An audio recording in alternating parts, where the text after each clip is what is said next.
उस्मा साहिबा, ये तो आपके हक में भी है ना कि जैसे 10 हल्कों मतराजा हल्कों का ऑडिट मांग रही है तहरीक इंसाफ, उन्होंने कह दिया है, तो आप पे ये जो बार बार कीचड़ उछाला जा रहा है तहरीक इंसाफ की तरफ से, ख्वाह सही या गलत है, 10 मुतराजा हल्कों का आप खुद ही ऑडिट करा दें, मसला खत्म कराएं कि इनको जवाब दें इनको कि जनाब हमारी हुकूमत लेजिटिमेट है, खत्म होगी बात।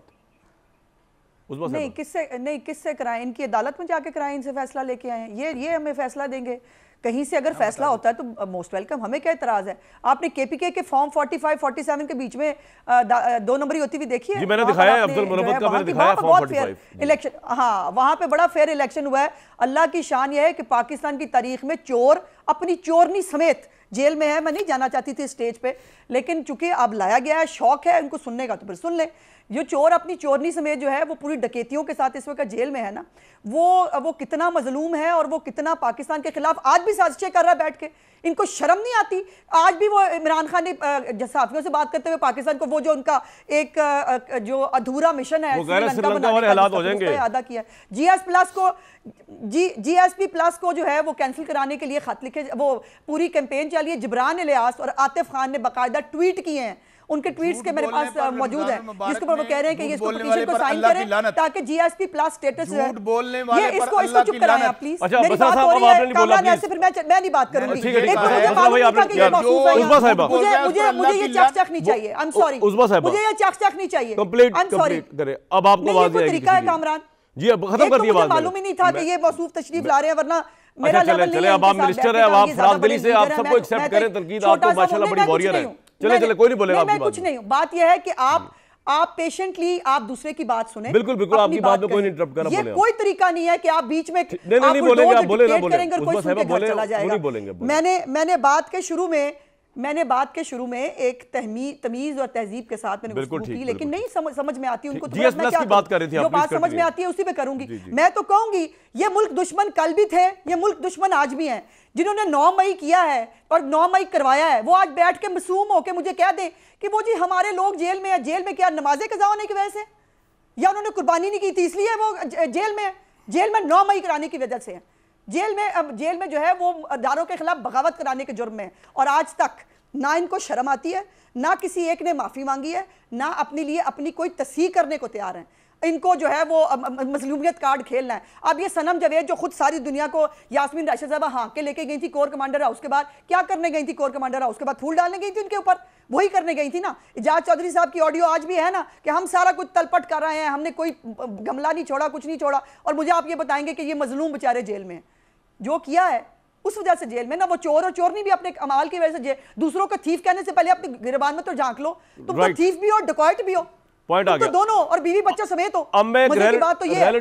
दूसरी बात ये है कि इनको लाशें चाहिए, कामरान साहब, इनको लाशें चाहिए। बेशक इनके खुदा न खासा इनके लीडर की सही, वो उस वक्त मॉडल टाउन में भी आपको पता है कि लाशों का शौक पूरा हुआ, उसके बाद ये कफन पहन के निकल खड़े हुए, और जो है वो उस वक्त भी लाशें चाहिए थी। अब भी इनकी इमरान खान की पार्टी को इमरान खान की कोई फिक्र नहीं। वकील अपना जो है उल्लू सीधा कर रहे हैं, वो सियासी जो है लोग वो अपना उल्लू सीधा कर रहे हैं।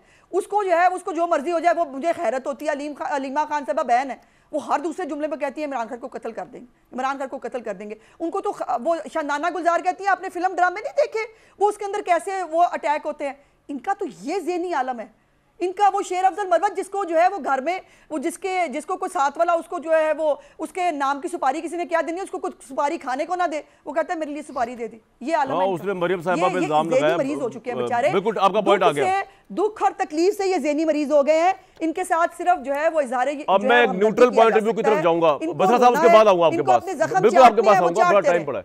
लेकिन बिल्कुल मेरे एक रिस्पेक्टेड गेस्ट और भी बैठे, बड़े इंपॉर्टेंट है, उनको हमने रिक्वेस्ट करके बुलाया।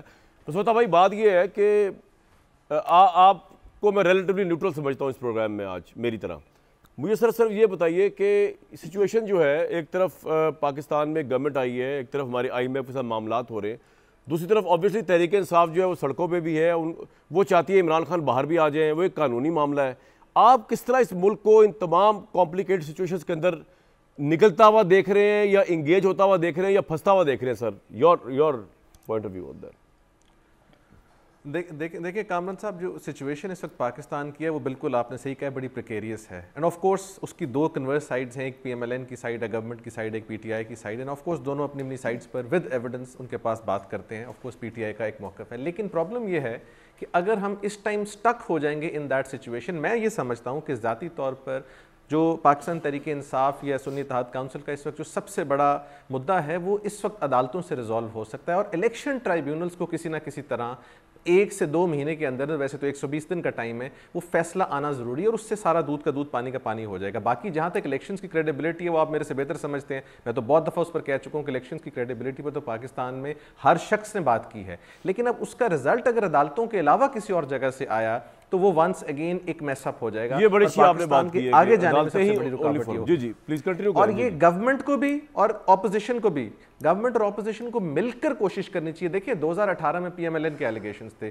2013 में और एलिगेशंस थे, हर जमात एलिगेशंस लगाती है हर इलेक्शंस के बाद। तो वंस फॉर ऑल एक दफा बैठकर इसका एक सही हल निकाल लेना चाहिए थ्रू अदालतें। और ये जो 4 हल्के हों या 10 हों, मैं तो कहता हूं जितने भी हल्के हों, एक एक हल्का इंपॉर्टेंट है सर, क्योंकि अवाम ने जिसको वोट दिया है वो वोट उसके लिए निकलना भी चाहिए। उसके अंदर एक आप ट्राइब्यूनल्स को पाबंद करें, बल्कि ज्यादा ट्राइब्यूनल्स बनाएं। 8 मांगे गए थे, 2 दिए गए हैं, ताकि वो फैसला है और मैं और आप इस चीज पर कहने पर मजबूर हो जाए। लेकिन छोटा भाई बात ये कि आपको याद है इमरान खान साहब के दौर में एक कासिम सूरी साहब हुआ करते थे, उनका तो इनडेफिनेट पीरियड के लिए जो है मामला चला गया था।